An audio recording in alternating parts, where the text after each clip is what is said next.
Hey guys, time for a quick triage video. What's it going to be this time? Well, some months ago, I pulled out one of my old sets that I was going to start restoring, an Emerson 571, and I discovered that mine was a bit butchered, in particular the sound circuitry, and it had been recapped, but not the way I would have done it. And I stopped working on it. Main reason being, I knew this was coming. What is it? It's another Emerson 571. This one should be all original, or mostly. The owner tells me it worked when it was last used in 1980, so 44 years ago.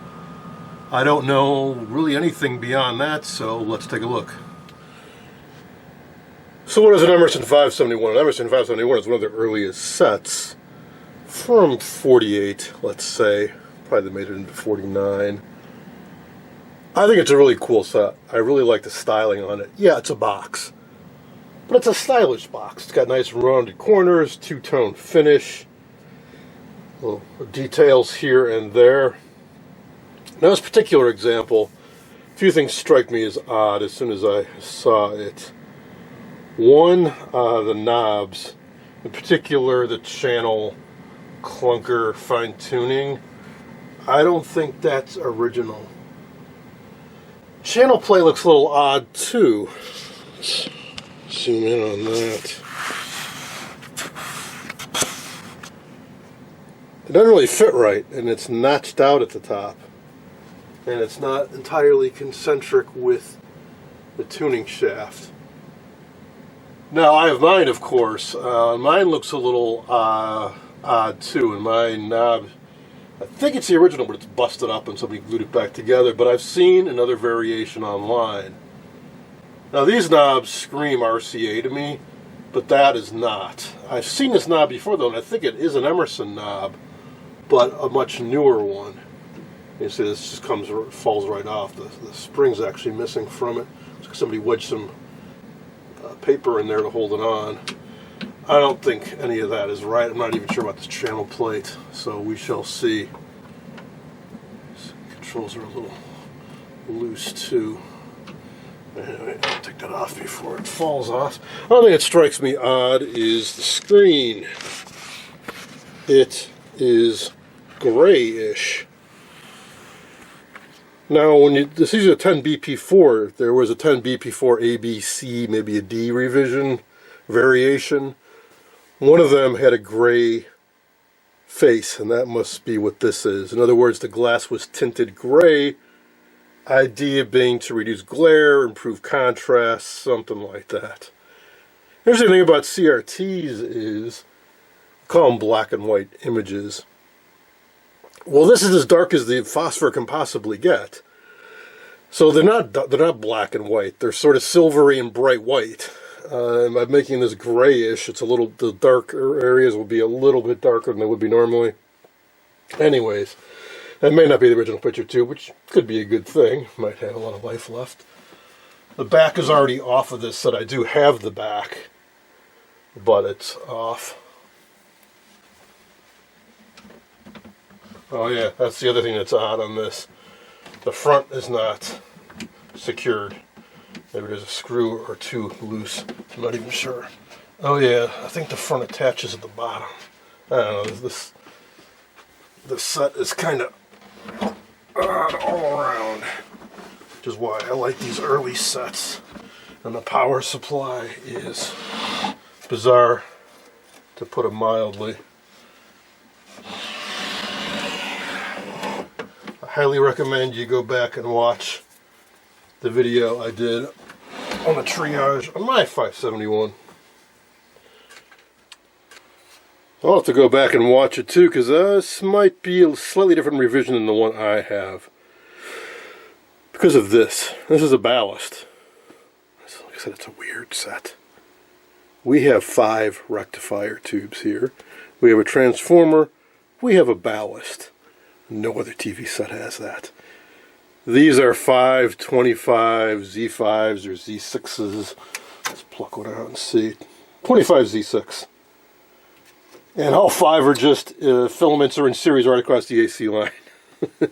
And these are all full wave rectifier. So we are looking at 10 diodes here. They form right across the AC line, or maybe it's on an autoformer winding on the transformer, I don't entirely recall, but it forms conventional, I believe, full wave rectifier, a doubler, maybe a tripler, and a one going to the opposite polarity. So we get sort of a B minus, a B plus, a B plus plus, and maybe a B plus plus plus. That's what all those are for. And that might just be for filament, might be an autoformer, or have to see, but it's not a full transformer set. And then we notice these two guys. These are more, I believe they're filament droppers. So I think the way this goes is it might be like an autoformer on the B plus, and then the two filaments are all across the AC line with big droppers on it. We'll have to look it up. And there were variations. One variation you'll see, all 5 of these are gone, and they're just holes in the chassis. They replaced them with a ton of selenium rectifiers down below. Aside from that, it's a decent design, but that is definitely one of the quirks about it. Nice to have this still here. I guess this was your UL approved insulation because it's probably a hot chassis set. So this little piece of cardstock here is to protect you from bumping your knuckle into that and getting shocked. I think that's what that's for. So let's see about pulling. I'm not just going to plug it in and turn it on. It's polarized plug too. Hey, how often do you see that? Although let's check the back. This is polarized. It doesn't mean the plug at the other end is polarized. Let's see here. It's a very nice back. Nice wood frame with perforated metal in the middle. There's the corresponding polarized plug. I'm so glad that's still present. Good luck finding and replacing one of those. Oh, we'll never know. I shouldn't say that. The blades are still here. The plug is long gone, but the blades are here. So these are both the same width. So it has a polarized interlock, but the end of it's non-polarized. Probably not the original. But I imagine most homes didn't have polarized plugs back then, so who knows. Maybe it was an attempt at safety is what I'm getting at. Alright, let's try to pull the chassis out. I'm curious to see, as any recapping's been done, you can see there's a whole forest of electrolytic caps back there. So along with the sea of rectifiers, we have a forest of filter caps. Here's a peek at the power supply. My memory was a little bit fuzzy on how this goes, so let's muddle our way through it. So first off, it does have a power transformer. Sort of.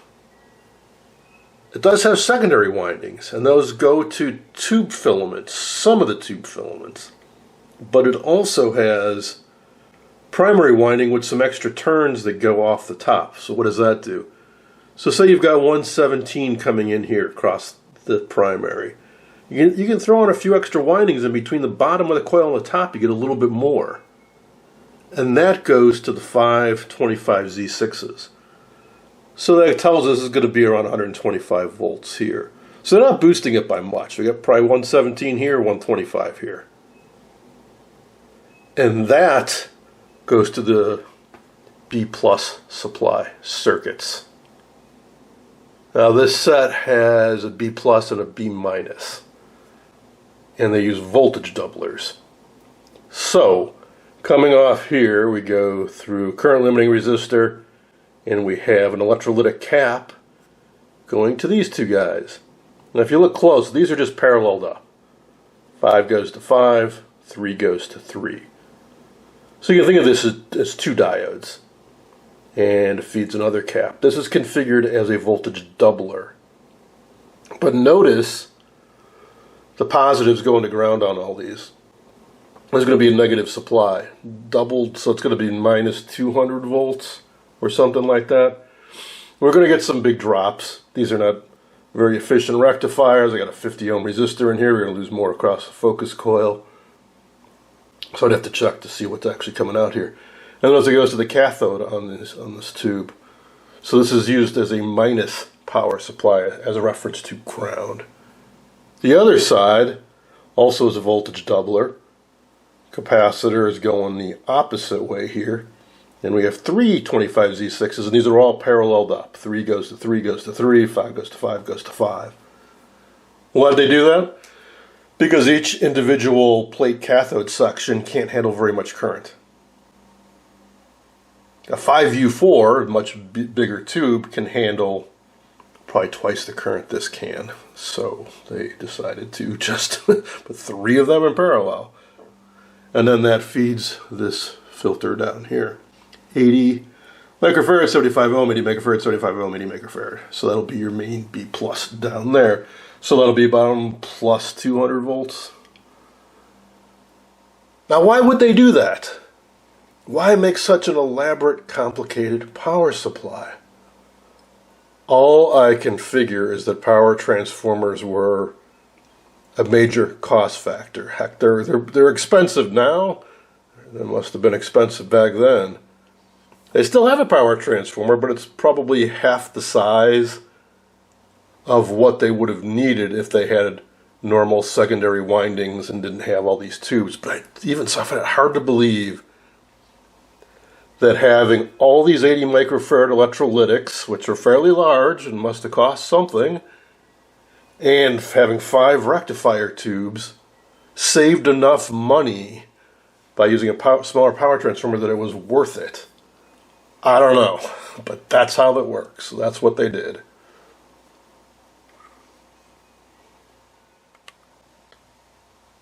Now here is the slightly newer version where they replaced those tubes.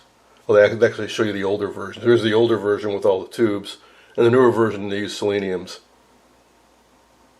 And just 4 of them because these can handle more current, so they didn't need to double any of them up. Maybe they knew this was coming down the road when they designed it with these guys and this was a stopgap measure. I don't know. Tell you what though, the chassis looks goofy. If we scroll down a bit. So it's the same chassis, there's just 5 empty holes here where those tube sockets used to be. Now let's look at one last thing, the sound. So on my 571, I think it's this transformer is just gone, and they threw in, and this tube I think is gone, and they threw in some solid state diodes, and they mounted or hacked in some kind of transformer down below. I received a recent donation of some TV parts, including a 4.5 megahertz transformer, which I will try to use. I believe it's that guy right there. And it looks to be similar dimensions. And these were fairly standardized with the way they connect it up, so I have high hopes of restoring mine to the stock configuration. Now, I want to take bets on how many screws are actually holding this chassis in. Rarely are they all present. Okay, we have one. It's barely hanging on. It's protruding a good half inch from the bottom of the cabinet. We have one. That one appears to be gone. It's not come out. Okay, so there might be more than one.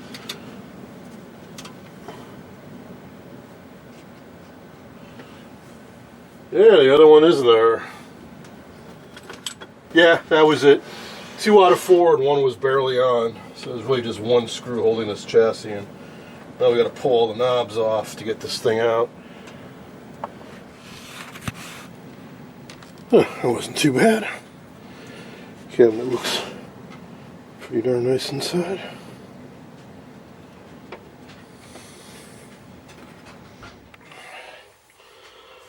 Okay, here she is. Where's the label on the CRT? It says 10BP4. fact that there's a label on it that was handwritten sure seems to indicate it's a replacement. Well, at least one cap appears to be a replacement. That guy it's not mounted very well. The rest of these, I'm pretty sure, are all original.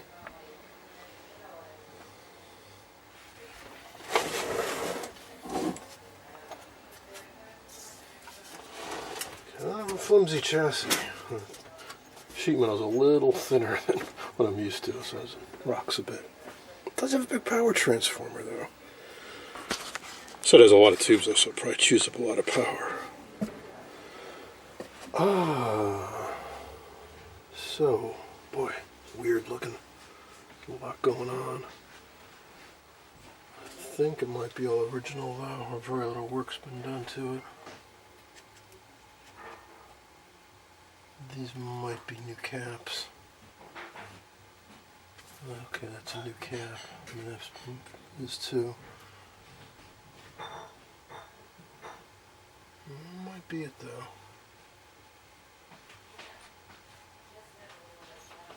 So on my side, this area is chewed up. That's what the sound IF is. So I want to take particular close attention and compare this to what I've got going on mine. I want to try to get mine to some semblance of originality. Sound IF transformer is missing from mine, which I think is right there.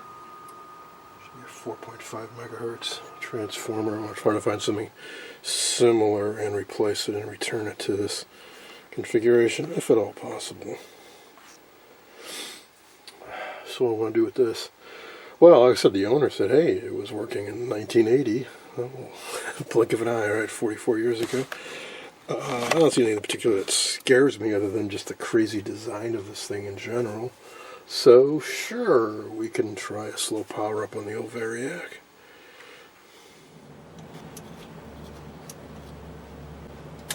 There we go. Alright, so set is on. Here we go. Just drawing current.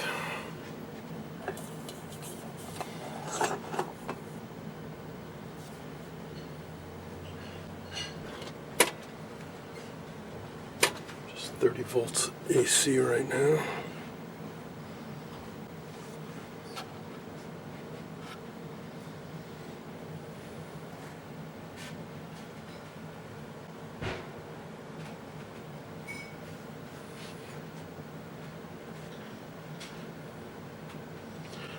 So you know the drill. I'll keep slowly increasing the output voltage and monitor the current, and I can already see as I've gone up to about 40 volts, current went up and then dropped back down. That's a good sign that the caps are forming up.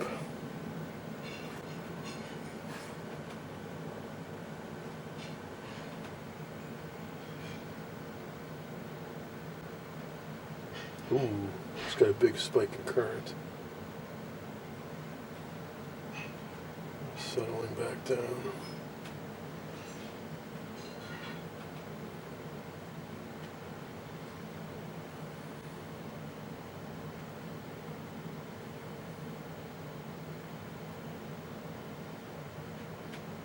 So I'll keep you doing this, you know the drill. Got up to about 70 volts without any incident. Start to see the tube filaments glowing, and it occurred to me I should pop open this high voltage box if I can, so I powered the set back down. So it's kind of an odd high voltage cover. It slides down and just friction holds it in place. So we can do that.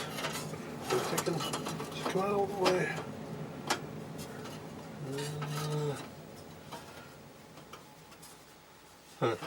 So I really want to see what's going on in there while I power it up. Well, I'll do the best I can. So we can use a fluorescent bulb trick. That's going to be a little tricky. Can we do this? This cover doesn't come off all the way, but I need to bend it up to get the AC interlock reattached. It's a little precarious. Also notice that these mounting blocks, metal, and this is metal, there's a phenolic between the two. So this is a hot chassis, and those phenolic blocks are what provide the safety. Of course, it's in a wood cabinet, so it's not really that much of a concern anyways, but that's how they built it. Alright, let's rig this back up. And yeah, we got power going, so we'll continue. So there was a surge from about 0.2 of an amp up to maybe 0.8 of an amp, and then it went back down. And it's been slowly increasing, so maybe something gave out. There was no smoke or puff or anything, I didn't hear anything or smell anything. Could be one of the electrolytics had a little internal short that blew itself open. I don't know.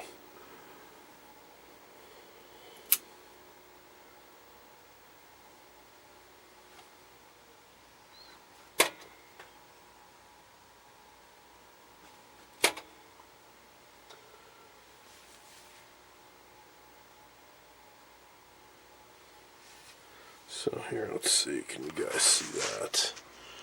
There's the rectifier tubes all glowing away. Yeah. Ooh, high voltage rectifier is glowing a lovely purplish, which means it's gassy. Second time we've seen that recently. That sucker's really glowing, which means we gotta have high voltage going on. I would think. Or not, or maybe the, well, yeah, I mean, for it to be glowing, there's got to be some action. Maybe not enough to do this, or it's killing it so much. Anyways, shut that down. We replaced the 1B3. And it just so happened I was clearing off my workbench, and I think I found a new old stock one.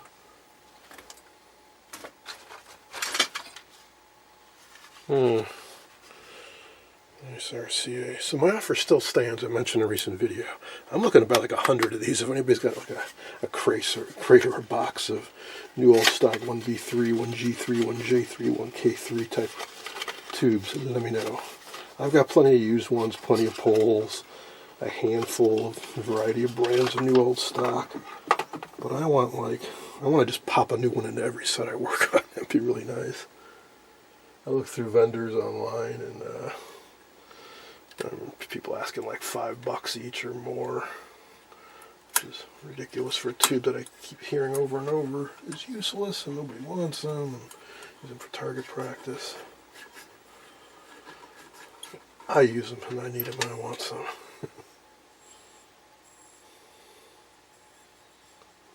No obvious signs of distress.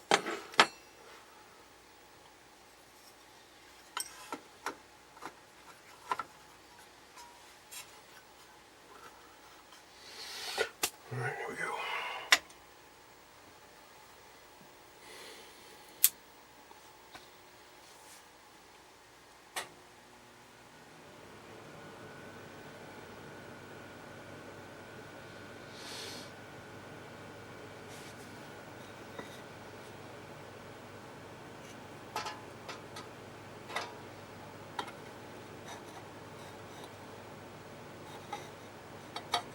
Oh yeah.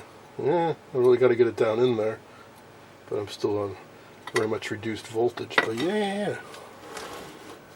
There's action. So where are we at right now? 65, 70, 70-ish volts. Go up a little higher.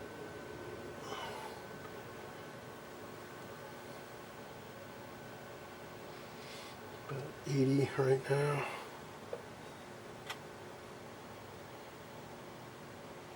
Oh yeah, now we're illuminating that fluorescent bulb there.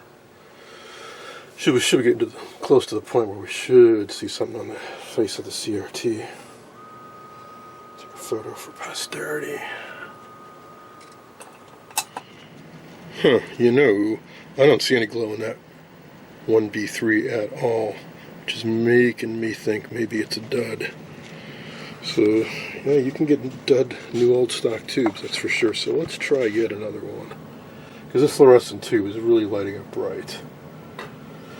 The only way that can happen is there's energy going through the flyback. If there's energy going through the flyback, the filament on the 1B3 should be glowing. Yeah, it's dim, but if you really get down in there with the box open, we should see some orange glow. So Let's see what we can do.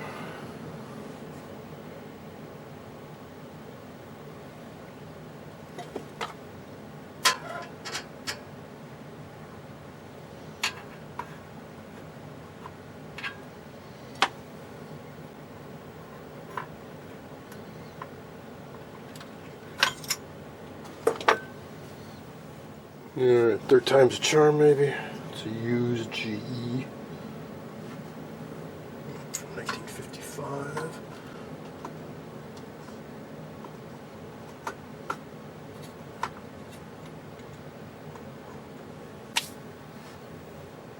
Contact. This is brightness. It's control on its own. It's also replace control. Tell because the shafts, it's like filed down to fit the knob.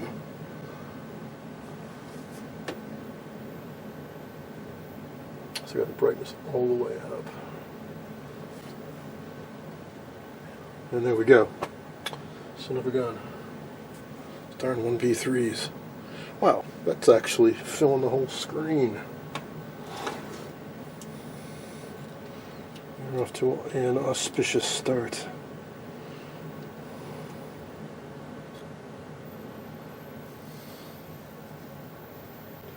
And that's only with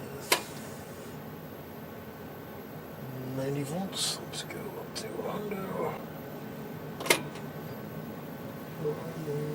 0.8 amps.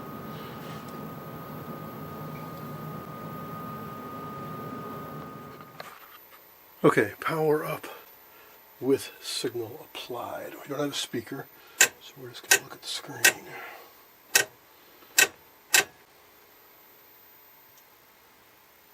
Contrast all the way up, brightness all the way up. We have snow, that's a very good sign. Means local oscillators running.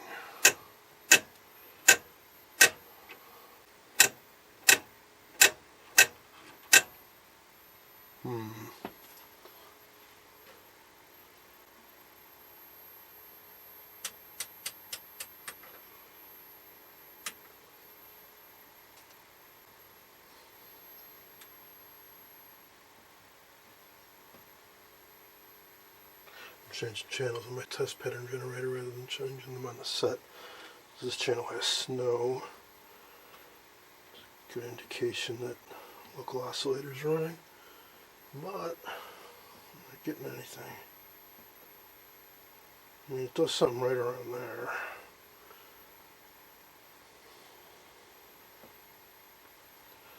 Try the fine tuning.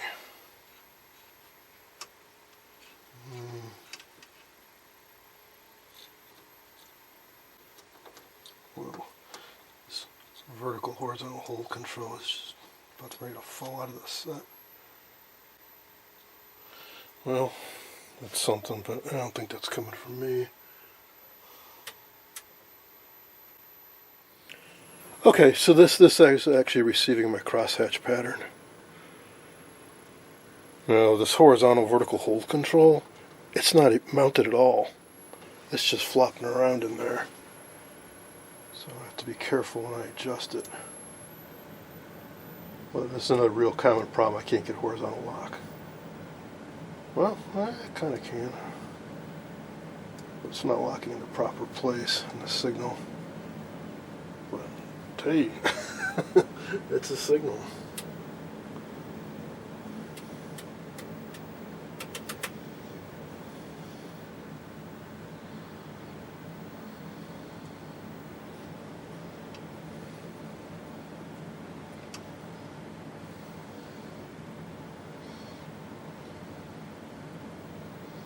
Very nice.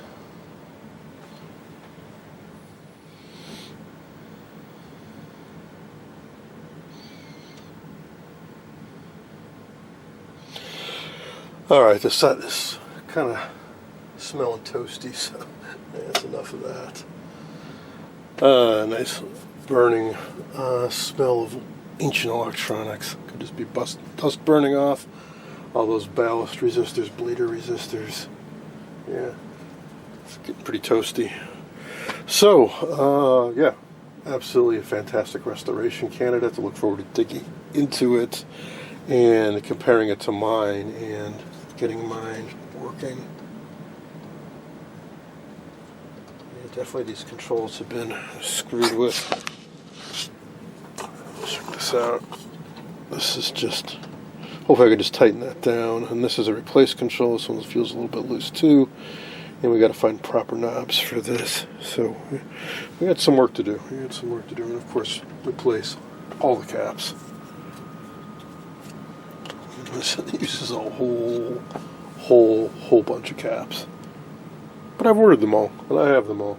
And we're going to use a whole bunch of adapter caps because these are virtually all and maybe all isolated from the chassis. That's why these all have cardboard covers, is because of all those voltage doublers and triplers and hot chassis and just a delightful, crazy mess of a design. I think that's going to be it for now.